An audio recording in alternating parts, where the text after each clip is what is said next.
Nandito ngayon si Miss Green sa ating club para pumili ng lalaking maganda ang katawan at pogi. Magbibigay siya ng pera, manakan lang siya. Wala na bang iba? Alam niyo, Miss Green, sila ang mga lalaking pasok sa mga katangiang hinahanap niyo. Wala ba kayo nagustuhan sa kanila?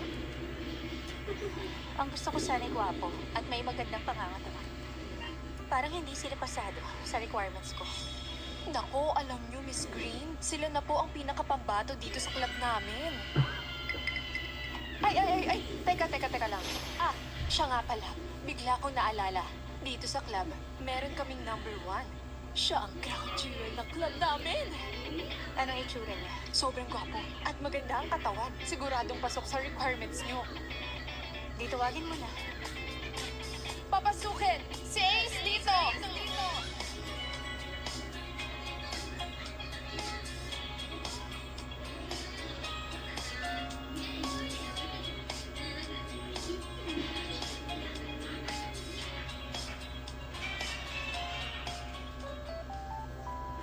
Nandito na po ang pambato namin si Ace.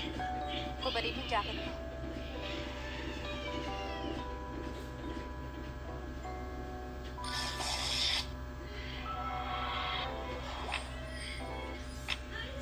Perfect.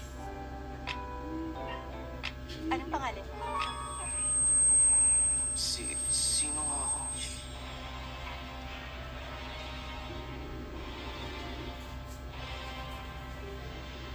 Ayon sa mga balita, ang pinakamayamang tao sa River City, ang bilyonaryong business tycoon na si Michael Brown ay nakabalik na sa bansa.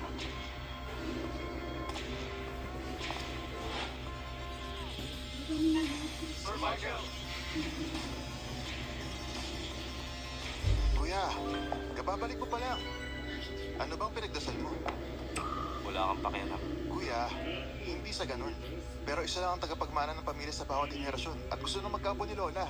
May inayos na siyang mga elite na babae para pagpilian mo. Kaya dapat ka na umuwi. Wala akong interes sa mga babae. Kuya,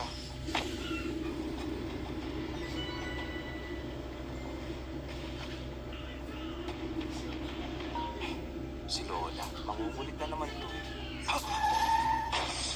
Ayon sa report, noong araw na bumalik si Michael, nangyari ang aksidente. Ang pinakamayamang tao sa River City ni si Michael ay nawawala simula noon.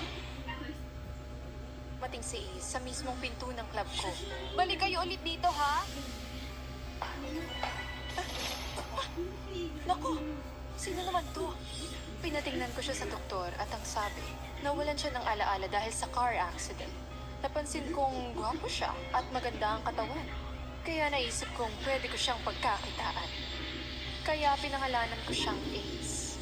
At sinimulan ko siyang itrain. Walang dudang nagugustuhan siya ni Miss Green at tiyak na yayaman ako sa lalaking ito. Ang pangalan niya ay Ace. Ace, batiin mo naman siya. Opo. Ace ang pangalan ko. Miss Beauty. Ako nga pala si Ace. Alam mo, Miss Green, yang si Ace namin, kayang gawin ng kahit na anong klase ng trabaho. At saka, fluent siya sa mahigit 100 na lingwahe. Napakatalino ng lalaki. At higit sa lahat, itong si Ace marunong sumunod sa mga rules namin. Ace, ano nga uli ang motto ng club? Kung gusto mong magustuhan ka ng mayaman, Dapat magpalaki ka ng katawan. at kapag Masaya ka. Masaya na rin ako. Gwapo na at fit pa. Ang pinaka-importante, masunurin at behave. Hindi niya ako bibigyan ng problema. Nagkarelasyon ka na ba? First time ko kasi magkakaroon ng boyfriend. Miss Green, itong si Ace ay inosente pa. Garantisado, virgin pa siya.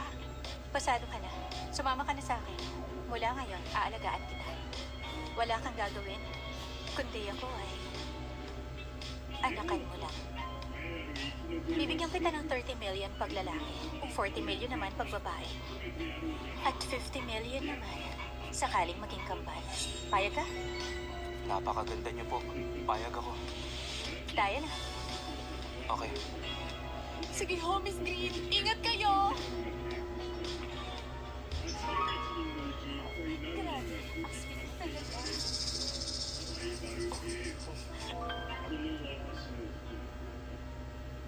Sarah? Ba't nandito ka? At sino naman yan? Ate, siguro hindi mo pa alam. Kinasal na kami ni Daniel. Kaya naman, Mrs. Carter na ako. Ate, huwag mong sabihin nandito ka para sa isang batang gaya mo.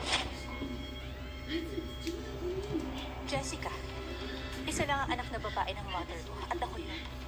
Huwag mo isipin dahil kapatid kita sa labas at pinatira na kayo ni Papa sa bahay. May karapatan ka nang tawagin akong ate. At ikaw, Daniel, basura ka lang na itinapon ko na. Pero alam mo, yung basurang pinulot mo lang, ang kaya mong ipagyabang habang buhay. Ikaw! Sarah naman, ano man ang nangyari, di ka dapat bumagsak sa boy-toy lang. Oh, alam ko na. Alam ko kung bakit siya ang pinili mo. Dahil ba sa Will and Testament na nagsasabing mapapasayo lang ang mana ng buong Green Corp kung magkakaanak ka. Tama ba, ha, Sarah? Ang Green Corporation ang alaala ni Mama. Kaya hindi ko hahayaang makuha ito ng iba. Kailangan ko mabuntis at magkaanak. Beauty, sino ba tong matandang lalaki at matandang babae na to? Matandang lalaki? Anong matanda ha? May boy-toy. Sino tinawag mo matanda? Beauty, napakasungit naman ng mga matatandang to. Hindi naman kaya nagme-menopause na silang dalawa. May boy-toy! Talagang... Daniel! Alam mo, Daniel, huwag kang magalit sa kanya. Huwag mong takutin ang boy-toy ko. Hindi ka na nahiya. Mas bata siya, Daniel. Mas gwapo pa. At saka, may abs siyang ganyan. At mas magaling siya sa'yo sa lahat ng bagay. Ate, gaano man siya kagaling, boy-toy mo lang naman siya. While itong si Daniel ko ay CEO ng Carter Group. Nagsasama ka ng isang boy-toy, hindi ka ba nahihiya? Alam mo, Sarah, wala ka nang mahanap pa na mas higit pa sa akin. Pero hindi ka naman dapat siguro pumatol sa isang tulad niya. Sarah, wala na ang mother mo, kaya hindi na ikaw ang tinatawag na paboritong prinsesa.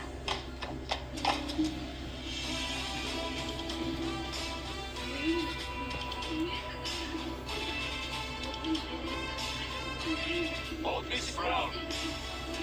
Si old Mrs. Brown yan ah. Yan ang pinakamayamang tao sa River City. Nang mawala si Michael, hinalugong ilang buong city, makita lang siya. Nung araw na dumalaw si Michael sa Xinguan, tapos na aksidente at nawala. Hindi ko na siya mahanap kahit saan. Lola, buti pa pasukin na natin. Baka naman, nandito si Kuya. Pwede bang huwag kayong humarap dyan?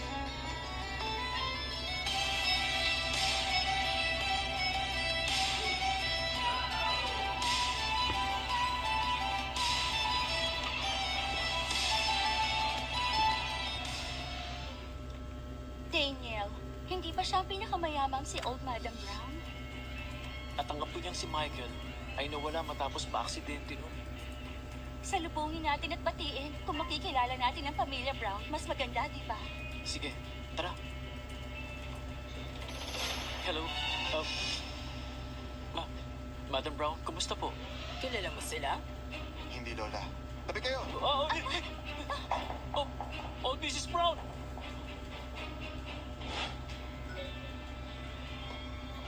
Anong lugar to, Ryan? Old madam, private club po to. May mga male models dito. Ryan, bakit naman? Dito mo kami dinala. Ang kapatid ko ay isang billionaire tycoon. Huwag mo namang sabihin, pupunta siya dito para maging male model. Ganda. Tagal mo kong ibinisita. Kala ko nakalimutan mo na ako. Si Michael ay walang interes sa mga babae. Kahit nga mga mayayaman, hindi niya pinapansin eh. Minsan nga, may babaeng napahawak sa kanya. Pinatampon niya to at ipinatapon sa labas. At hindi mo siya mapagsasalita ng beauty. Malabong magigano si Michael. Napasok na natin ang buong syudad.